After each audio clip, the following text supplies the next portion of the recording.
आप लोकतंत्र को समझिए। ये जो पैनिक रिएक्शन इन्होंने किया है नरेंद्र मोदी जी ने, इससे सबसे ज्यादा फायदा मिलेगा विपक्ष को। ये इन्होंने हमें हथियार पकड़ा दिया है, ये आप बात समझिए। ये मोदी जी पैनिक में आ गए कि बात निकल जाएगी, ये 20,000 करोड़ रुपए किसके हैं, डर गए, घबरा गए, इन्होंने पूरा सीक्वेंस शुरू कर दिया। ये विपक्ष को सबसे बड़ा इन्होंने हथियार दिया है राहुल जी, क्योंकि जनता के माइंड में अब एक सवाल आ गया है कि जनता जानती है कि अदानी जी भ्रष्ट व्यक्ति है। अब जनता के माइंड में यह सवाल उठा है कि इस भ्रष्ट व्यक्ति को हिंदुस्तान का प्रधानमंत्री क्यों बचा रहा है। यह मतलब अब सब कुछ बीजेपी के लोग, नरेंद्र मोदी जी सब कुछ इस व्यक्ति को बचाने के लिए क्यों कर रहे हैं। दूसरा सवाल, बीजेपी के लोगों ने कहा कि अदानी पर आक्रमण देश पर आक्रमण है। मतलब इनके माइंड में देश अदानी है और अदानी देश है।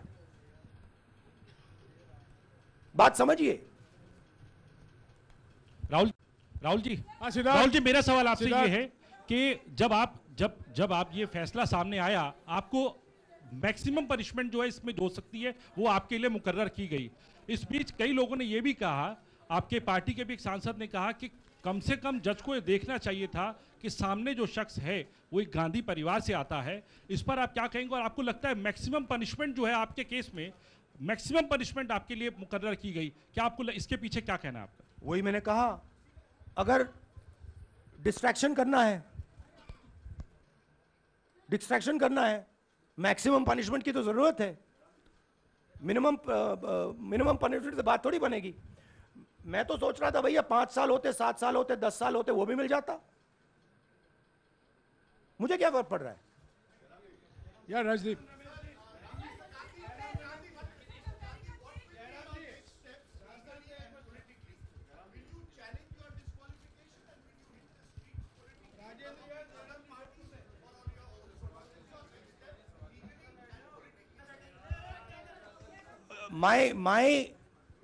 I have only one step, and that step is to fight for the truth in this country and to defend the democratic nature of this country that is under. Please let me finish, Rajdeep, unless you want to answer it for me.